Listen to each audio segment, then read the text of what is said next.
So if you're making a media kit, it's because you want to get featured on like a podcast or traditional media, and you need something to sort of give the media context so that they can make it easier to tell a story about you. That is the whole point of a media kit. And if you come to it from that angle, you start to see that it's a bit easier than we maybe thought.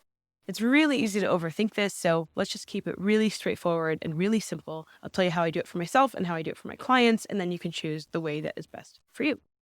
So for myself, it's really simple. I just have a Google folder, and in that Google folder, there is an approved headshot, a high resolution headshot. This is where a lot of people fall short. They don't have a high resolution headshot. You want something that is high res that they can resize without it becoming super pixelated. So you want that. If you have a photographer friend, have them take a headshot for you. There's also some AI tools that you can use to get a headshot, although there's mixed opinions on that. But the point is you have a high quality headshot that you can use. The second thing is your company logo. And again, you want to use a high resolution version of that. And the third thing is a Google Doc that has your bio in it.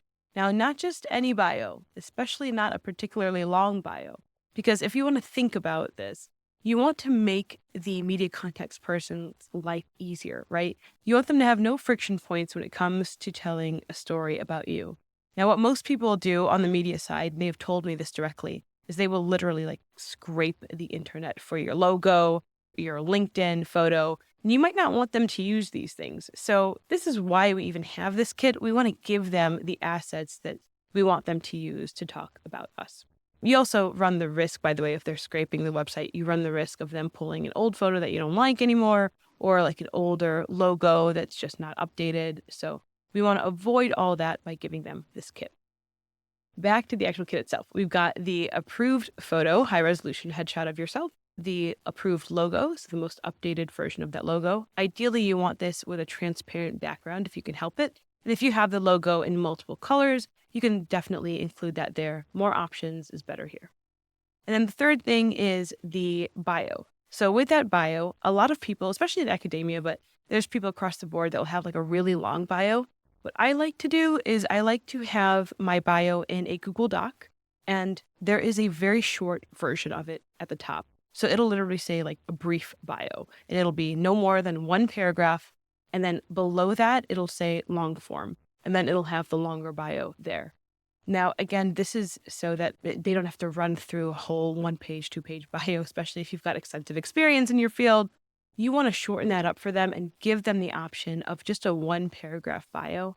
And I like to make it really clear that they can use anything from that particular page. I've already approved it. If they want to use the long form, they can, but most people will really approve and appreciate the short form version of that. It's really a thoughtful thing to do.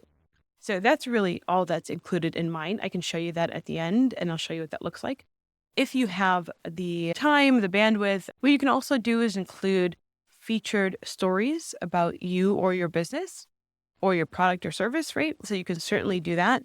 And in that case, you could just do like a PDF version of that.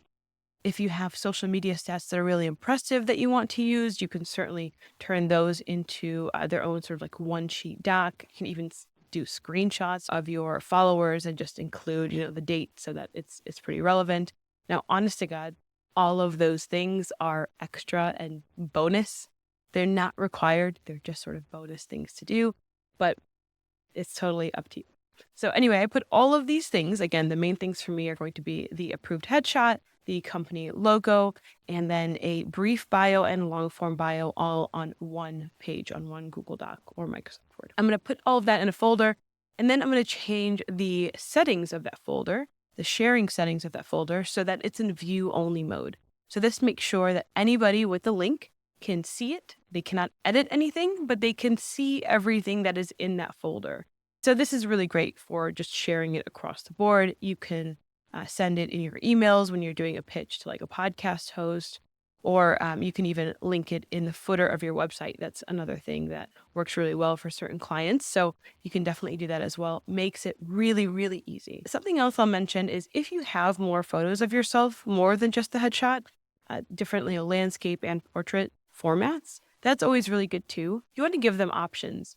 Not an overwhelming amount of options. I would say no more than 4, realistically. 4 to 6 at the absolute max. But you can see in mine, which I'll show you again at the end, I just have the same photo twice. One is in a circle format, one is in a square format. They can use whatever they want. And I use this typically for speaking engagements, but we can really use it for anything we want. That's it. You don't need to overthink it. Just remember, how can I make this media person's life easier? And how do I make it easy to tell a story about me? That's really all it is. We want to help them avoid scraping the internet for outdated photos and old logos, and just give them everything that they need to tell the story about you. I hope that that is helpful, and I hope that it's a little bit easier than you imagined. And take a look at how I do it in this really quick tutorial. We've got a high resolution logo, company logo. I've got the headshot in both a circle and a square form. You really don't have to do the circle one. I just happen to have that on hand. You want to make sure that you have a high quality headshot here. And then I've got the bio, and I actually just included my short bio, but I also have a long bio that I put in here as well, if it makes sense to who it's going to. And if I don't want them to use that, then I'll just include the short bio. So that is really all that is needed. Now here, if I want to share this, I'm going to hit copy link, and you'll see this manage access on the bottom. And then it's going to say, by default, it's going to say restricted. So I've already adjusted mine to anyone with the link can view. So you want to make sure that it's on view and not edit. Then you can copy that link and send it out in your emails within your pitches. Really great way for people to learn more about you and to have everything they need if they decide to run a story on you. And if you want to get even further with this, actually, I can show you what it looks like for one of my clients. You can see here, this is a bigger company. You can see here, we've got the logos are in their own folder. The leadership team, each of them has their own headshots, project photos. So if they want to reference any project photos about the company, a press release that they did last year, and then any kind of relevant press. So kind of in like a list format. Now, this is a pretty expansive media kit, and it's for a company that does millions of dollars every year. So you can see that's kind of the level that we're going at for the actual companies. But if it's for you and you are a solopreneur or an author, or a small business even, then something like this is more than enough. It's an excellent way that you've got ready to go, and then you can add to it as you continue to grow. If you have any questions, please feel free to leave them in the comments below. I'll do my very best to answer them. And if you have a second, it would mean the world to me if you like and subscribe to this channel. As I'm building it, I'm sort of figuring out, who I can help best. I appreciate you being here. Thanks so much for watching.